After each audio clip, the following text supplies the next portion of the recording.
So, guys, I'm back with another episode of Talk To, and I'm here with Banks. There he is. How's it going? It's going good. Life's crazy right now. I don't know. I say no to every single fucking podcast. Ongoing joke on Impulsive that I stood them up 4 or 5 times. This isn't necessarily my thing, but you're in an interesting position right now, and I feel like it's my duty to come on here and talk to you. You seem like a sweet enough girl, and I feel like I know more or less what happened with you. We're going to get into all that. I brought a couple crypto nerds with me. We're going to sit down and talk. Teach me. Yeah. Yeah, no, I feel good. How do you feel? I don't know. I'm still a little shook up about it. How was the nap? It was a very long nap, I would say. That's what sucks about it, too. I had to read that off a phone and, put it in my words. And I was like, anywho, I'm going to bed. This is mainly for me, and again, why I wanted to come here and talk about this is because millions of people are going to watch this. Everybody's kind of waiting to hear what you say. Everyone's kind of waiting to see how this plays out. And 99% of these people don't know shit about crypto. I'm one of them. Just like you. Exactly. I'm one of them. Exactly. And the ongoing joke on CT right now is if she just did this 2 days after Trump, she'd be okay.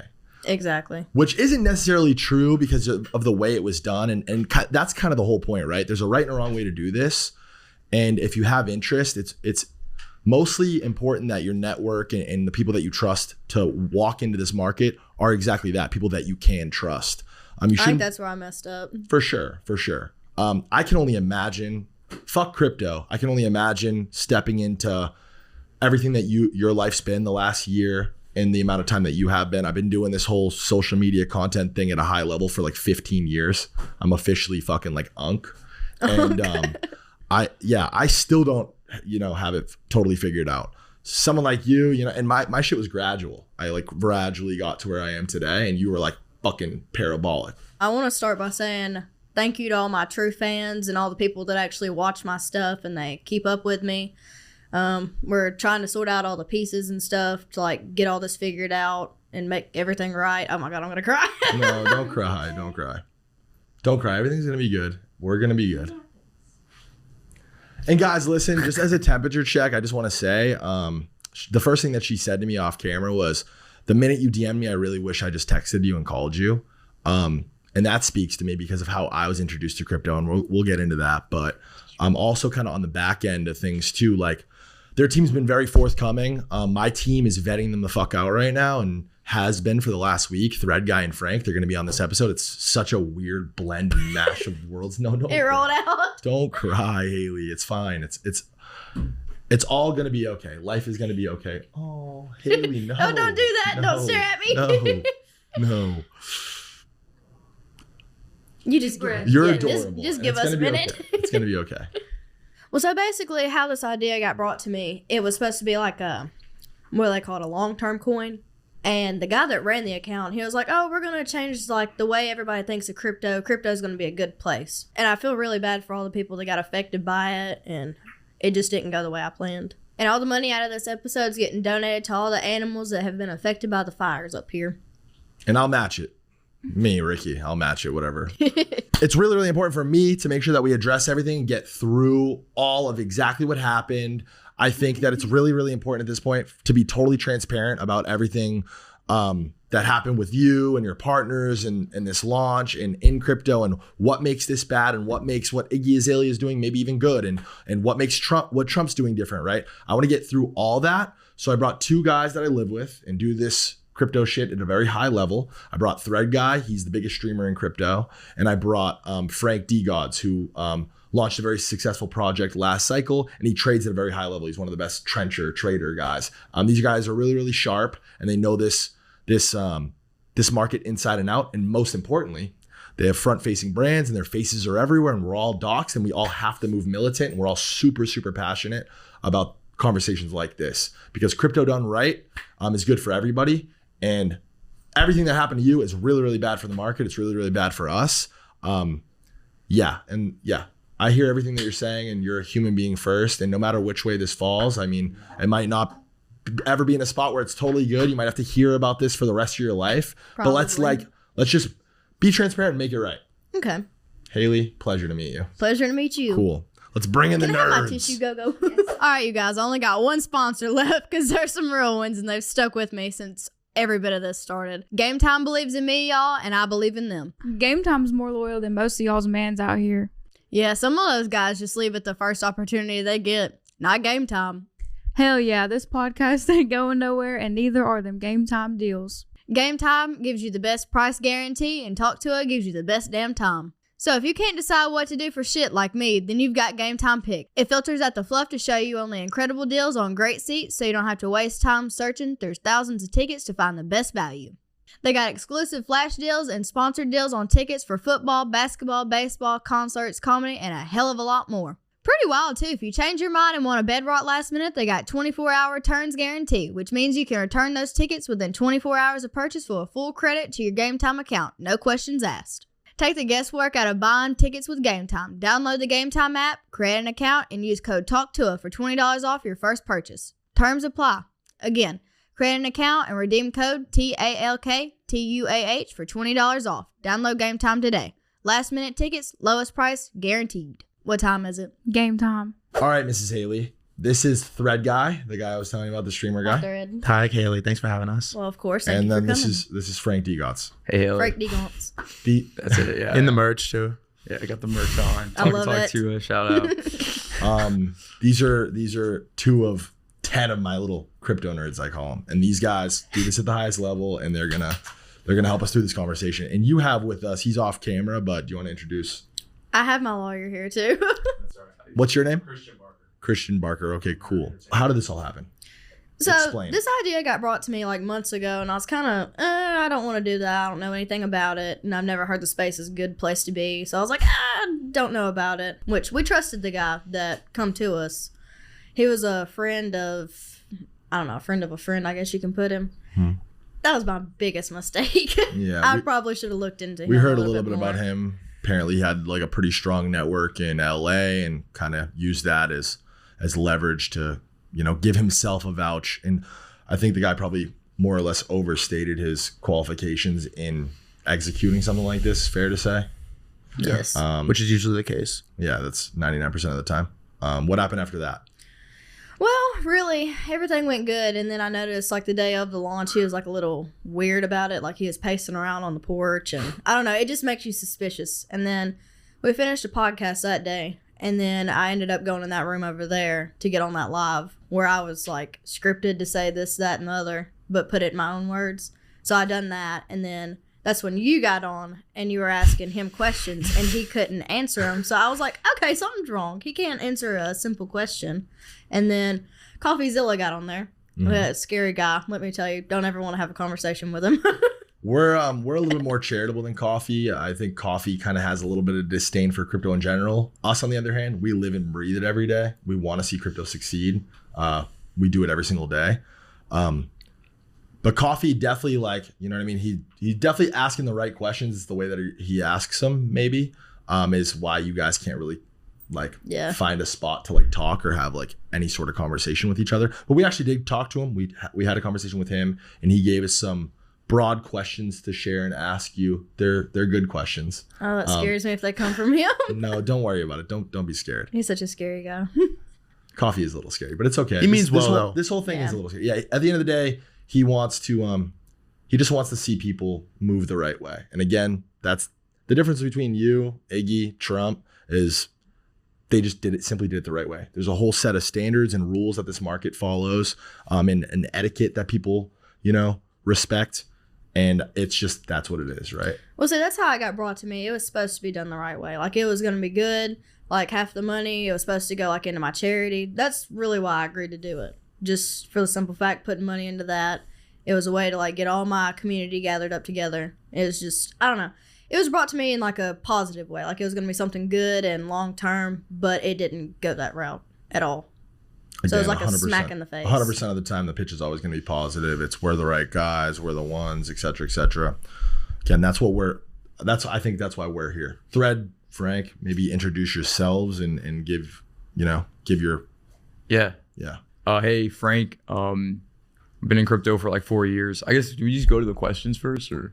Yeah, whatever you want. Yeah. Like natural conversation. How much, did they offer you money up front? This is what I think the internet always wants to know is, like, do they offer you money up front, part of the tokens? Like, how did that work? Like, So the deal, I can speak to that. So the deal that she did was like a brand image likeness deal where they paid her $125,000 up front.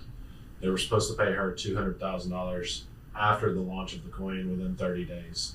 She was supposed to have full transparency to tokenomics and everything going on, which they did stay in communication about it, but it just was an ever-evolving game plan, essentially.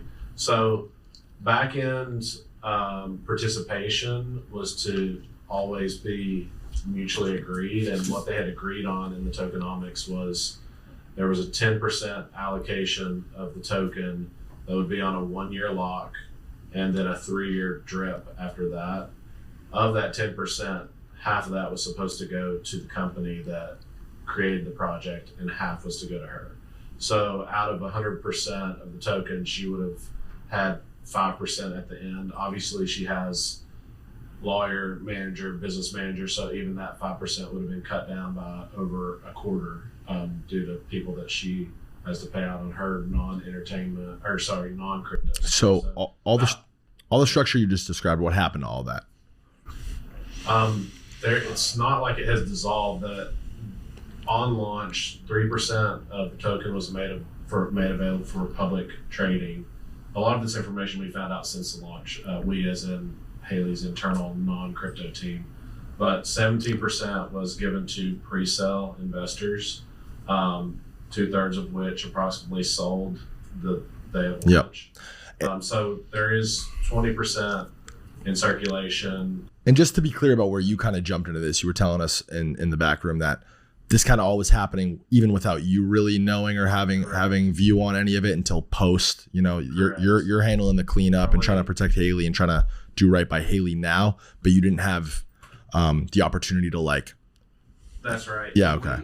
I negotiated the contract with the company.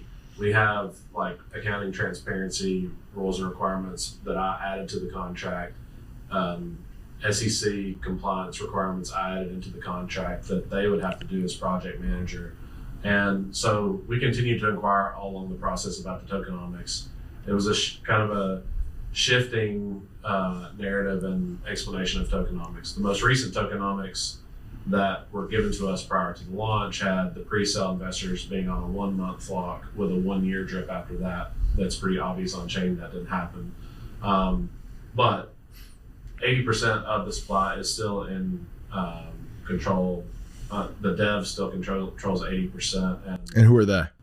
I do not know who the dev is. That was never disclosed to us. All I know is it's a gentleman that's... So see, the problem with the developing side of like projects like these and products like these is they can do whatever the fuck they want, right? Like they can change this structure that sounds really pretty and nice and fair and honest. They can change it at will, right? Especially when they control the coins, they control the keys, yeah. So 80% of the fucking supply, and then they control all the code and stuff, all these locks that sound great again and fair and like it's going to keep her safe. They can just be turned off right before the thing goes. And that's sounds like more or less is what happened. What would you say? I think with memes, people in the internet like to feel like a ownership of it, and like the community wants to feel like it's organic. And so by having like a pre-sale, it makes it posting the wallet address beforehand, then you just know snipers are gonna like basically get, which I think a sniper made $1 million right when it went live. These were kind of just like really bad practices for like an organic meme coin. And so yeah, I mean that's honestly like it's those two things specifically. What was the pre-sale structure exactly? I'm not certain to the structure of the pre-sale. There was a 17% allocation.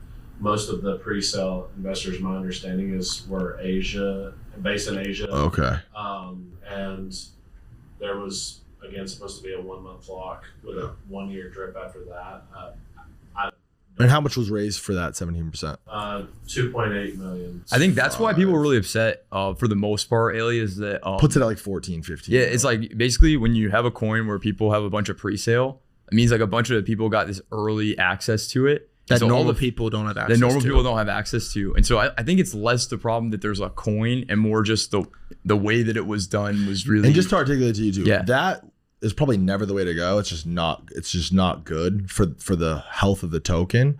But if ever you should know exactly who holds this token. Correct. Like always, like to have that be like a question mark, and like guys in Asia, it's like they're the ones who control now the destiny of this token. It's like, who are these guys? They at any moment upon launch, this thing could rip to fucking $100 million, and then they could all just fucking suck all the liquidity out and send it to zero, and then you're again the face of it, you're the name of it, and then you're left in this situation that you've been in. So when there's a pre-sale, nobody in the United States can buy that, right? Is that how that works? I'm not necessarily sure. How does that work? Honestly, don't know. I look at it. It's all kind of great. Sounds about Donald right, Trump yeah. just dropped a fucking meme coin, so Yeah. I don't really. I think we're kind of all in a situation where we're figuring that stuff out. I think as a society in real time. It's all. But all the really pre-sale gray area. wasn't made public, right? And so Yeah, that is that's less also a about the huge fact problem. that there was a pre-sale and more the fact that it was hidden. And I think the biggest thing with like why people were so frustrated is less due to how the price turned out and more because it was very publicly set up like wrong to the people that are really in crypto that do it every day. You could see on like A, B, and C, this is wrong, this is wrong, this is wrong. And that's why, Haley, the most important thing far and away for people like you and I in a market like crypto is transparency. It means everything. It's like it has to start and stop there, because then at that point, at least something goes wrong. You know what I mean? This is what I knew. This is what happened. And that's why conversations like these are really, really important. I think, again, I said this before, and I'd love to hear your guys' opinion on this. I think generally like crypto Twitter, people who do this at a high level, who do this every day, more or less know what happened, because they can go like Frank, again, we're in that back room. He's looking on chain. He sees it. It tells the whole story. That's the beautiful thing about crypto. Yeah, I found that out later too. Yeah. So they more or less can see what happened. And then obviously we've seen this story a million fucking times, right? So we more or less know what happens. The issue for you is the millions and millions of people who farmed views off this and made stories about this and covered it. Your average fan, the average fucking middle America 16-year-old kid who's a fan of you, just sees crypto scam, which is, again, another huge part of the conversation that I'm passionate about, where it's just like crypto already has this bad rap, and it's because of things like this, and it's because the onboarding process is flawed, the barrier to entry is flawed. You probably don't even understand half of what's being talked about right now. That's what I'm saying. It's like there's a real language barrier. And the point is, like, if you have no business in crypto, you probably shouldn't be in crypto. The only thing, agree. Your introduction to crypto should have been somebody, a finance guy telling you it's probably a good idea for you to DCA 20% of your money indefinitely into Bitcoin because it's just a good investment. And then maybe you know what I mean? What does DCA mean?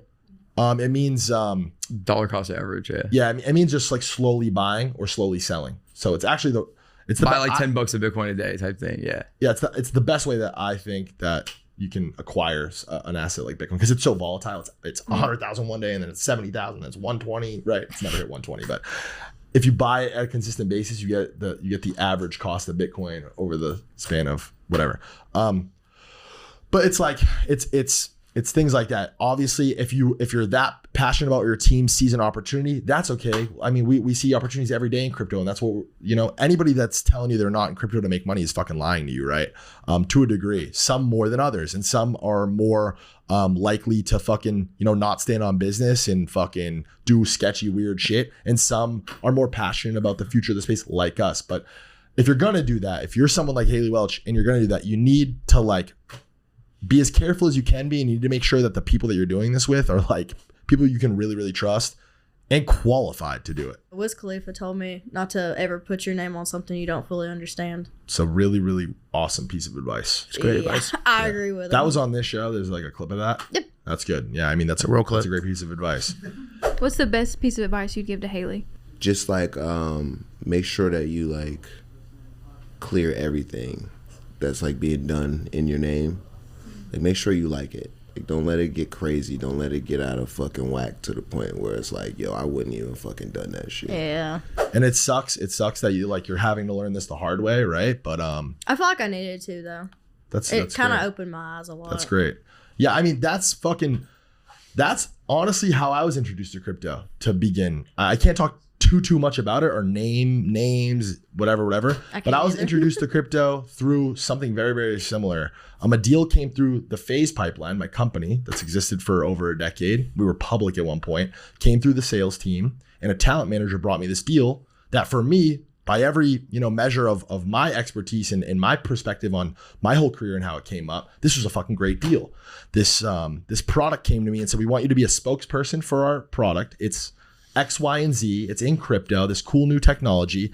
And they like you. They like your name. They want you to do basically more or less an ad read every 2 weeks, and they'll pay you $100,000 a year salary. Simple. I'm like, what? Bet. That's a great deal. And also they'll give you whatever it was. I'm making this figure up, but $50,000 in tokens, whatever. I didn't know what that meant. In one ear, out the other. Could give a fuck less about that. $100K a year? Bet. That's awesome. And then upon announcing this and upon me talking about it, they used that moment as exit liquidity. They used my face as exit liquidity. At that point, I got flooded with comments. I'm like, what the fuck is happening? What the fuck is happening? Probably similar, definitely not as severe as your experience and whatever happened. And this was during a different time. This is 2020. I mean, your whole fucking timeline in 2020 was Kim Kardashian and Jake Paul and Mayweather and everybody, because this market took advantage of the fact that our market had so much influence and we had so many eyeballs and such a big audience, but we knew nothing about it, right? So very easy to manipulate us, take advantage of us, use us as exit liquidity, et cetera, et cetera. I used that opportunity. I got investigated by the SEC for fucking like 2 years over this. It cost me way more money than I made. It was one of the most miserable experiences of my life because that moment got me into crypto. So then I started doing things like buying CryptoPunks and buying more Ethereum and Bitcoin, et cetera, and meeting people like this. And I made the conscious decision that I'm never going to allow something like this to happen to me ever again. I'm going to know as much as I need to know about this space to keep myself safe. I'm happy that I did in a weird roundabout way. It was one of the greatest things that ever happened to me. Luckily for me, I did meet people who did it the right way, who pushed me in that direction. And I did put, I stood on business and put morals first and did it in an ethical way. And when the SEC did comb through all my shit, I had receipts on it. I had receipts on receipts of me declining deals. Like I was getting offered $500,000 to post an Instagram story to promote an NFT. You know what I mean? And saying no to things like that. So I think probably, they didn't say this explicitly, but I would imagine they see things like that and they're like, okay, this is like an honest act. They dropped everything. I probably could have gotten fined and stuff because of just the nature of that deal. But yeah, it cost me a fuck ton of money legally, and fuck all the money, like mentally. I can only imagine like how you feel. And just know though, I can truly relate to all that. And that's why I agreed to come on the show. That's why I'm personally here. I saw where you DM me, and it was like in my requests, and you asked if I ran my account. Yeah. And what I done, I still confided in the guy that ran my account, and I screenshot it. I was like, can I respond to him? Like, he was in the live. No, don't. Yeah. He was like, no, do not text him it's back. The biggest red flag of everything you've said. Not being allowed to respond to someone is crazy. Wild. Especially someone like me, somebody who know. Well, you were nice when you were on the live, so I was like, well, there's nothing wrong with him. I was like, he's a nice guy, and he's just asking if I actually run my account, which the answer is no. I wish you picked up the phone and called me immediately. That's fine. But I've never had Twitter. You guys know too, I'm downloaded. sending her fucking paragraphs, bank shit. I'm like, yo, I'm trying to articulate my little bullet points. I'm sending her pages. It's like a manic essay. Yeah. What the fuck is this? I think that's all the messages I've had. It's like people from crypto. Yeah. I think the worst part about it is I hate that it was just such a negative entrance for you. It was. Because crypto is like a really cool place.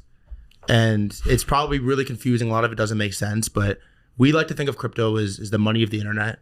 And it basically allows you to attach a value to attention, like memes, like Hawk Tua, right? Yeah. And trade and speculate on attention. Is the thing going to get bigger? Is it going to get smaller? The thing about it is, like, crypto isn't going to go away. It's only going to get bigger. Yeah. And it might feel like intimidating to you because of how you were sort of brought onto it. But I think that there is an outcome sort of similar to the bank story, where it's like you have this really negative entrance to the thing, and then little by little you spend time, focus on trying to just piece together as much knowledge as I can around this space. And I think I still think there's some level of vindication to this. Like, I don't know, do you want to talk about what? I don't want to put you on the spot to it, but like, do you want to talk about the idea just to throw it out there on the pod? We were talking about, I think if you took all of the money that you made from the deal, whatever, and just like bought back the coin and then locked it up, I feel like that's a very like clear action that you can make, back to the community. And I think that would just like stamp it, and the community can run with it. So that's like the idea that we were talking about. As far as narrative goes and a gesture, you just fucking nailed that, by the way. And that would be, you mentioned it earlier, 125,000 plus 100,000, or what did I hear? Yeah. So how much total money has been received due to this. 125,000 has Been received. been received. Yeah. Basically what Frank just said in normal people terms is you take every dollar that you made on this and you mark it by this token and you lock it up. You walk away from it. You don't ever see that money. You can never touch it again. And you say, maybe I'm not going to talk about this every day, whatever, but I'm going to stand on business. I put my face on this. I'm accepting the responsibility that this happened.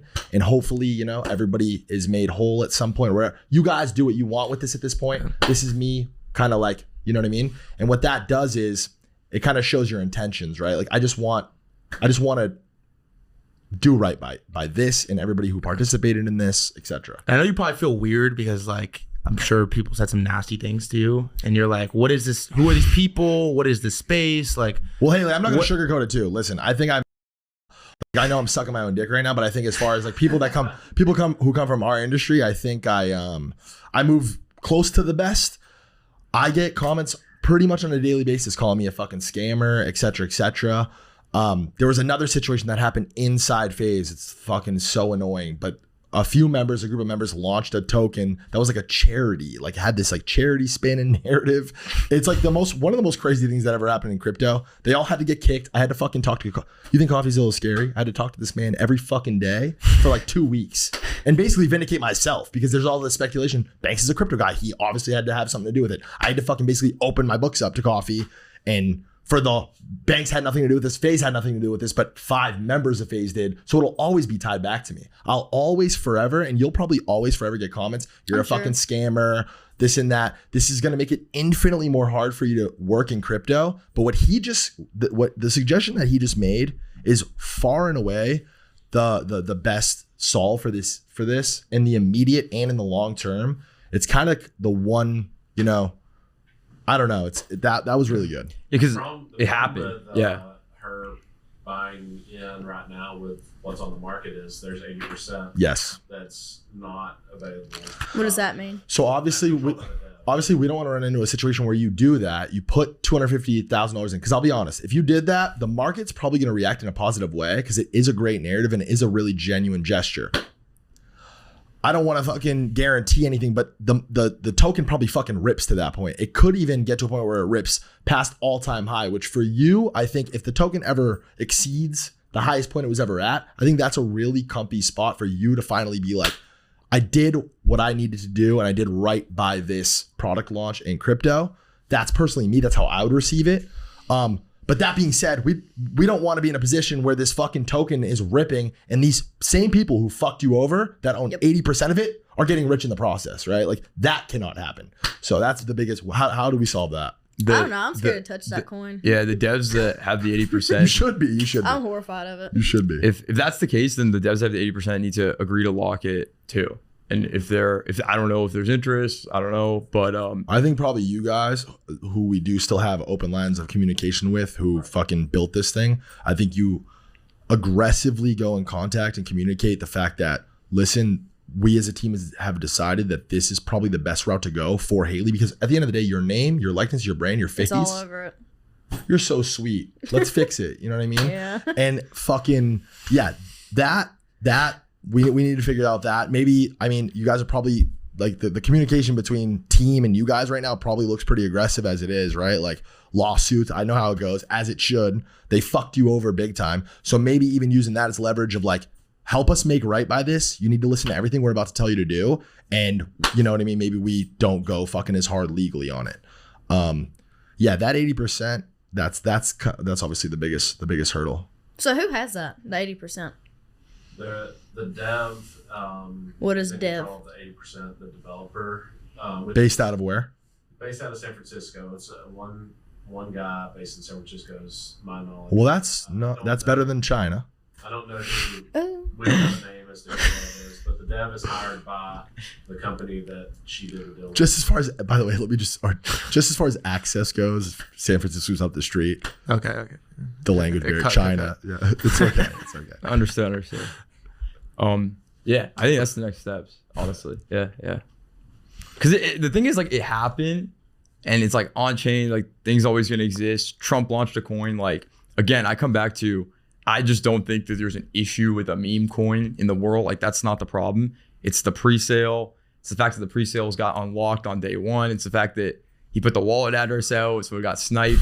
It was just like a pretty poorly executed What would have been launch. the best way she could have executed? Just for everybody watching this in any future, like, because I feel like this will be cited. The best way to do it would have been not to do it. I agree. I was just about to say that. That would be like the I'm gonna say number don't one touch best it. way to do it. And the second best way would be if someone else made it and they sent you, you know, some percent of supply, and then like you're like, all right, you guys can do it and whatever. like the founder of Pump Fund recently. His name's Alon, and their product. You want to talk about what their product does? Just Well, real quick. yeah, there's this thing called Pump Fund where it makes it really easy for anybody to launch a coin. And so people anonymously all over the internet are just like launching coins. Some people think it's the worst thing ever for crypto. Some people love it. Whatever. Yeah. It is what it is. It exists. But my point in bringing that up was the founder of it didn't drop a coin, but somebody else dropped a coin of his name, and he kind of endorsed it. Yeah. Like he soft endorsed it. The moment he did that, that became his token. coin. No, he didn't know the team. He didn't know anything. It was just like, okay, this is the one, and then the market decides what to do from there, right? That probably would have best way to put it is the way that this was structured from everything I've heard so far is like you're trying to make a business almost out of a fucking meme coin. And this is where I think the internet just like hates, right? Yeah. In reality, it's like a meme coin that should honestly belong to the internet and the community and whoever's like speculating and trading on it.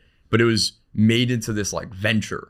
And with that venture, now there's all these mouths to feed, all these guys with pre-sale. Everyone has a hand in it. Everyone so got a hand in complicated. it, you know, so so complicated. People are expecting things from you, expecting you to execute on things, like expecting a product. You have deliverables, Yeah. all these people to feed. That's why Trump's engaged the way that he has in his token. He hasn't really talked much about it. He's probably not going to talk a ton about it. It's out there. It's for the market.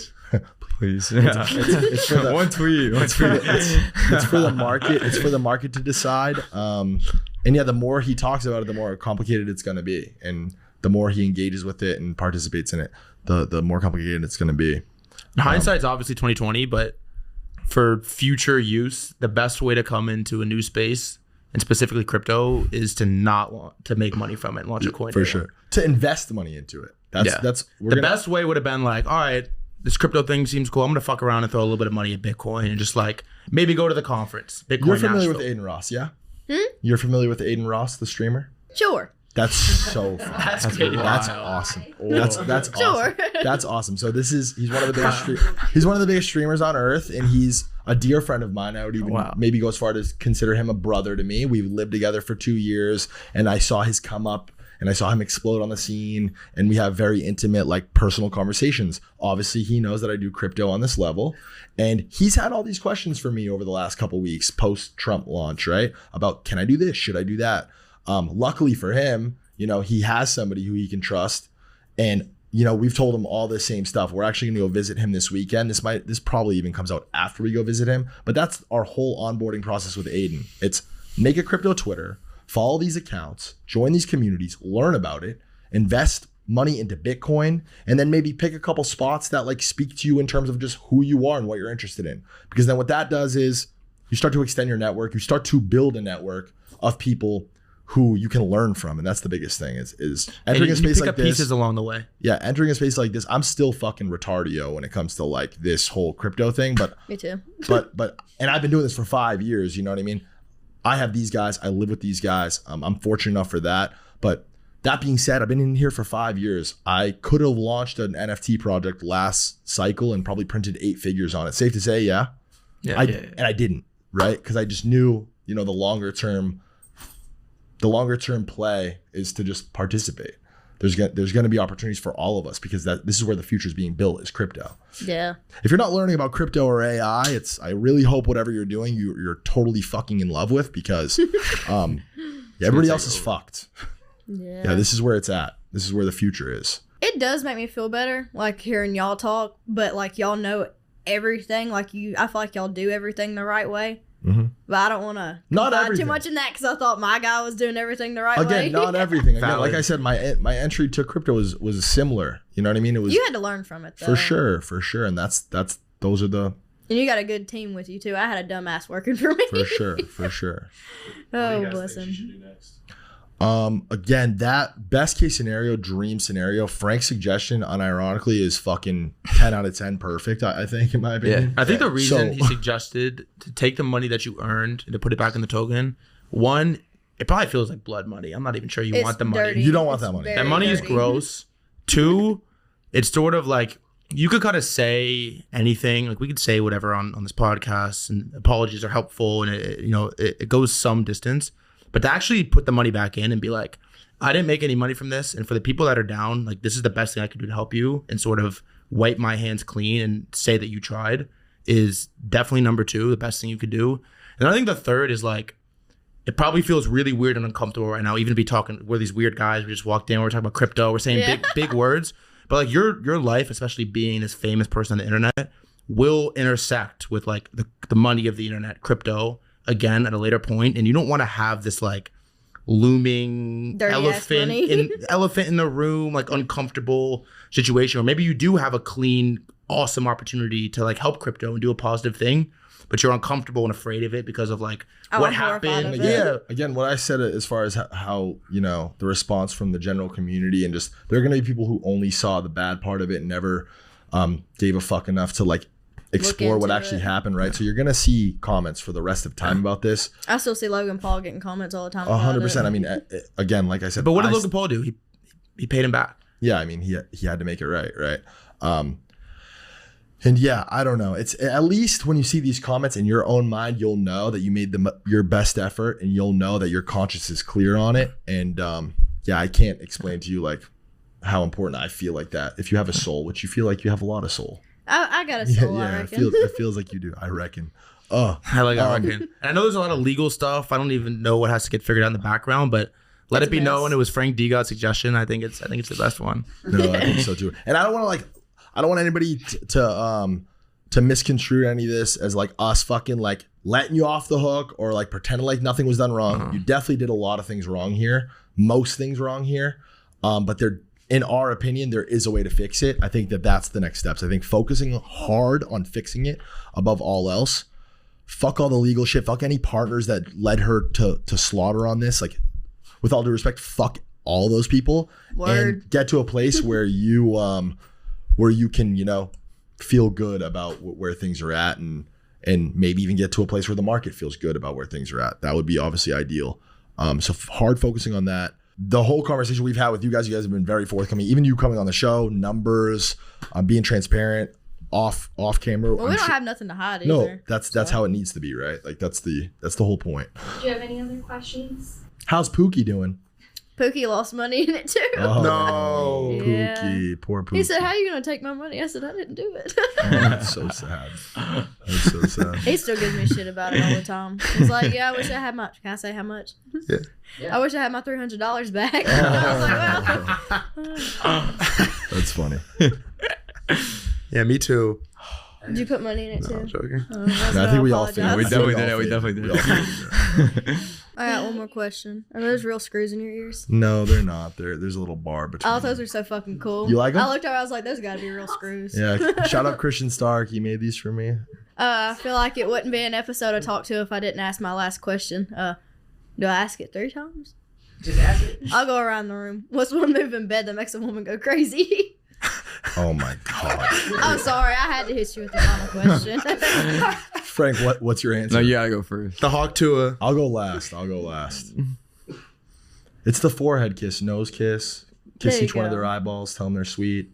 Turn their head. You have amazing bone structure. You have a beautiful side profile. Squeeze them. Tell them you love them. And then you can have. There you go. He said, I just watch Ricky and do whatever he does. I'm the Osama bin Laden of love bombing. Okay. We can cut that. We can cut that. It's been a pleasure to meet you. You really are a sweetheart. And yeah, we're here now. So you have my number. thank Hit you. me up for anything. This is a wacky world you found yourself in. you're not A kidding. fun one though. And it's only going to get crazier. And it's very, very important, not even just in crypto, that you have people in your life that you can lean on and ask for advice to. And I play that role for a lot of people in this industry. And it's what I'm most passionate about. Peace, love, and Haley Welch. Hawk Tua. I love you. I love you. Cool.